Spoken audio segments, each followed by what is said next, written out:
Kitab 1 dan 2 Raja-Raja. Meskipun kitab-kitab ini adalah dua kitab yang terpisah dalam Alkitab kita, sebenarnya kitab-kitab ini ditulis sebagai satu kitab yang menceritakan satu kesatuan kisah yang merupakan kelanjutan dari kitab sebelumnya, yaitu Samuel. Jadi Daud telah menyatukan suku-suku Israel menjadi sebuah kerajaan, dan Allah berjanji bahwa dari keturunannya akan datang Raja Mesianik yang akan mendirikan kerajaan Allah atas bangsa-bangsa dan memenuhi janji-janjinya kepada Abraham. Kitab Raja-Raja menceritakan kisah tentang deretan panjang raja-raja yang muncul setelah Daud, dan tidak satu pun dari mereka memenuhi janji itu. Sebenarnya, mereka malah menuntun bangsa Israel kepada kehancuran. Kitab ini dirancang menjadi 5 bagian utama. Awal dan akhir kisah ini berpusat di Yerusalem. Pertama-tama adalah masa pemerintahan Salomo dalam pembangunan Bait Allah. Kemudian di bagian akhir ditutup dengan kehancuran Yerusalem dan pengasingan bangsa Israel ke Babel. Dan kisah yang melatar belakangi tragedi inilah yang akan menjadi pusat dari ketiga bagian kitab ini, yang menjelaskan bagaimana Israel terpecah menjadi 2 kerajaan, bagaimana Allah mencegah kebejatan bangsa Israel dengan mengirim nabi-nabi, dan bagaimana pengasingan menjadi hal yang tak terhindarkan sebagai konsekuensi dari dosa bangsa Israel. Kitab ini diawali dengan 2 pasal tentang penyerahan tahta kerajaan dari Daud yang sudah tua kepada anaknya yang bernama Salomo, dan pesan terakhir Daud kepada Salomo. Pesan terakhir itu mirip dengan yang disampaikan Musa, Yosua, dan Samuel kepada umat Israel. Pesan itu berisi panggilan untuk setia kepada perintah perjanjian dan untuk setia kepada Allah Israel saja. Namun kata-kata Daud menjadi kosong dan kurang bermakna di sini.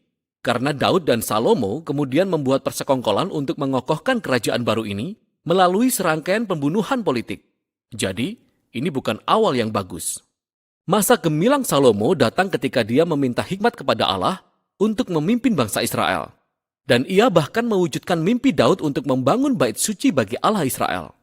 Di sini kisahnya berhenti dan diikuti penjelasan mendetail tentang rancangan bait suci, persis seperti mendetailnya penjelasan tentang rancangan kemah suci di kitab Taurat. Ada berbagai emas, permata, penggambaran malaikat, dan pohon buah-buahan. Itu semua merupakan simbolisme Taman Eden. Inilah tempat di mana surga dan bumi bertemu, di mana hadirat Allah tinggal dengan umatnya. Namun tidak lama setelah Salomo menyelesaikan pembangunan bait suci, dia membuat keputusan yang sangat buruk yang menyebabkan kerajaan ini hancur. Salomo menikah dengan perempuan-perempuan asing ratusan orang jumlahnya untuk aliansi politik. Lalu dia membawa dewa-dewa mereka dan memperkenalkan penyembahan terhadap dewa-dewa itu kepada bangsa Israel. Salomo kemudian mengumpulkan sejumlah besar kekayaan, dia membangun militer yang sangat kuat. Dia bahkan mengerahkan pekerja rodi untuk semua proyek pembangunannya. Nah, jika kita kembali pada kitab Taurat dan melihat ketentuan Allah bagi raja-raja Israel di dalam Ulangan 17, Salomo melanggar semua ketentuan itu. Jadi pada saat dia meninggal, Salomo lebih menyerupai Fir'aun, raja Mesir, daripada menyerupai ayahnya, Daud. Bagian selanjutnya dari kitab ini diawali dengan anak Salomo, yaitu Rehabeam, yang bertindak seperti ayahnya. Ini adalah kisah menyedihkan tentang ketamakan dan rasa haus kekuasaan. Rehabeam mencoba menaikkan pajak para pekerja rodi dan di bawah pimpinan Yerobeam, suku-suku di utara menolaknya. Mereka memberontak dan memisahkan diri dan membentuk kerajaan saingan mereka sendiri. Dan di kisah ini kita menemukan kerajaan di bagian selatan yaitu Yehuda, yang berpusat di Yerusalem dengan raja-rajanya berasal dari keturunan Daud. Dan sekarang kerajaan baru di utara yang bernama Israel, yang nantinya akan berpusat di Samaria. Yerobeam kemudian membangun 2 kuil untuk menyaingi kuil Salomo di sebelah selatan. Dia menaruh anak lembu emas di masing-masing tempat yang mewakili Allah Israel. Kaitannya dengan Keluaran 32 dan anak lembu emas sangatlah nyata. Dari sini, ceritanya bolak-balik dari utara ke selatan menelusuri nasib kedua kerajaan. Masing-masing kerajaan memiliki sekitar 20 raja berturut-turut. Dan saat penulis memperkenalkan masing-masing raja, dia mengevaluasi pemerintahan mereka dengan beberapa kriteria. Apakah mereka menyembah Allah Israel saja, atau apakah mereka menyembah Allah lain? Apakah mereka menentang penyembahan berhala di antara umat Israel? Dan apakah mereka tetap setia kepada perjanjian seperti Daud? Atau apakah mereka menjadi jahat dan tidak adil? Dan berdasarkan kriteria ini, penulis tidak menemukan raja yang baik di Israel Utara. 0 dari 20. Dan di sebelah selatan Yehuda, hanya 8 dari 20 raja yang mendapat penilaian positif, yang terhubung dengan tujuan besar lainnya dalam kitab ini. Dan itu untuk memperkenalkan tugas para nabi yang merupakan tokoh-tokoh kunci dalam sejarah Israel. Jadi dalam Alkitab, para nabi bukanlah peramal, melainkan mereka berbicara atas nama Allah Israel. dan mereka menjalankan tugas sebagai pengawas perjanjian, yang artinya mereka menentang penyembahan berhala dan ketidakadilan di antara raja-raja dan umat Israel. Mereka terus-menerus mengingatkan bangsa Israel akan panggilannya untuk menjadi cahaya bagi bangsa-bangsa, bahwa mereka harus menaati perintah Taurat. Sehingga para nabi ini menantang Israel untuk bertobat dan mengikuti Allah mereka. Di bagian tengah 1 dan 2 raja-raja, Tuhan kemudian membangkitkan para nabi untuk meminta pertanggungjawaban mereka.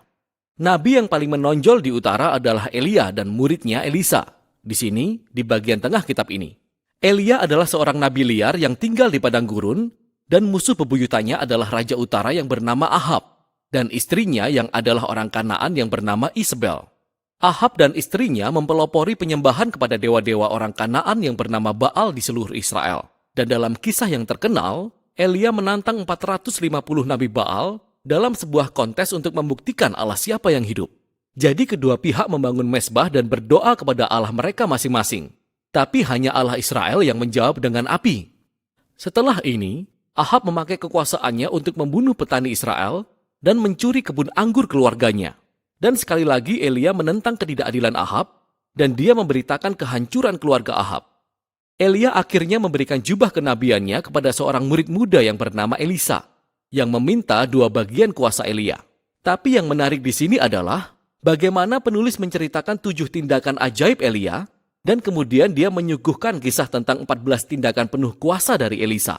Kedua nabi itu jelas merupakan orang-orang yang luar biasa, dan mereka memainkan peran yang sama dalam menghadapi raja-raja Israel karena penyembahan berhala dan ketidakadilan. Dan pada akhirnya mereka tidak berhasil mengubah Israel dari kemurtatan. Di bagian selanjutnya, kerajaan sebelah utara telah dihantam oleh revolusi berdarah yang diprakarsai oleh seorang raja yang bernama Yehu, yang menghancurkan keluarga Ahab. Dan meskipun pada awalnya Yehu ditugaskan oleh Allah, kekejamannya sudah tidak terkendali dan itu menyebabkan rangkaian pembunuhan politik dan pemberontakan yang tidak pernah habis di Israel. Kudeta demi kudeta terjadi setelah Yehu dan setiap raja mengikuti Allah lain dan mengizinkan terjadinya ketidakadilan yang luar biasa. Itu semua membawa kita pada 2 Raja-Raja pasal 17. Kerajaan Asyur yang besar dan jahat menyerbu dan menghancurkan kerajaan utara sepenuhnya. Dan ibu kota Samaria ditaklukkan. Dan bangsa Israel diasingkan dan diserakkan ke seluruh dunia. Nah, pasal 17 adalah kunci. Penulis menghentikan kisahnya dan menawarkan refleksi kenabian tentang apa yang baru saja terjadi. Dia menyalahkan kejatuhan kerajaan utara pada penyembahan berhala, dan ketidaksetiaan bangsa Israel dan raja-raja mereka kepada perjanjian. Jadi Allah mengizinkan mereka menghadapi konsekuensi dari keputusan-keputusan mereka. Bagian terakhir dari kitab ini menceritakan kisah tentang satu-satunya kerajaan di selatan. Di sini, kita bertemu dengan beberapa raja yang sangat heroik seperti Hizkia, yang mempercayai Tuhan ketika tentara Asyur datang mengetuk pintu Yerusalem. Atau Yosia yang menemukan gulungan kitab Taurat yang hilang di dalam bait suci. Lalu dia mulai membacanya. Dia menjadi insyaf dan dia mengadakan reformasi keagamaan untuk menghapuskan penyembahan berhala akibat pengaruh orang Kanaan di tanah perjanjian. Namun, Yehuda sudah melenceng terlalu jauh. Raja di antara Hizkia dan Yosia adalah Manasye. Dia adalah raja terburuk sejauh ini. Dia bukan hanya memperkenalkan penyembahan patung berhala di dalam bait Allah di Yerusalem, dia juga memprakarsai ritual pengorbanan anak. Lalu Allah mengirim nabi-nabi untuk memberitahukan bahwa waktunya telah habis. Bangsa Israel sudah terlalu bejat untuk bertobat. Pasal-pasal terakhir berkisah tentang kerajaan Babel yang datang untuk menginvasi Yerusalem, menghancurkan rumah Tuhan, dan membawa orang-orang dan semua keturunan Raja Daud ke pengasingan. Lalu kisahnya berakhir dan menimbulkan pertanyaan. Apakah Allah sudah selesai dengan bangsa Israel? Apakah Allah sudah selesai dengan keturunan Daud? Nah, paragraf terakhir menyoroti tentang masa setelah 40 tahun pengasingan, dan paragraf ini menceritakan kisah yang aneh. Kisah ini tentang Yoyakin, keturunan Daud yang seharusnya adalah raja dan dia telah kembali ke Yerusalem. Raja Babel telah membebaskannya dari penjara dan mengundangnya untuk makan di meja raja untuk sepanjang sisa hidupnya. Dan kitab ini berakhir. Itu terdengar biasa saja, namun kisah ini memberi secerca harapan bahwa Allah tidak meninggalkan keturunan Daud. Jadi pertanyaannya sekarang adalah, bagaimana Allah akan memenuhi janjinya kepada Abraham dan Daud? Bagaimana dia akan memberkati bangsa-bangsa dan mendatangkan kerajaan mesianik? Dan untuk menjawab semua pertanyaan ini, kita harus membaca kitab hikmat dan kitab nabi-nabi. Namun untuk sekarang, Itulah isi kitab Raja-Raja.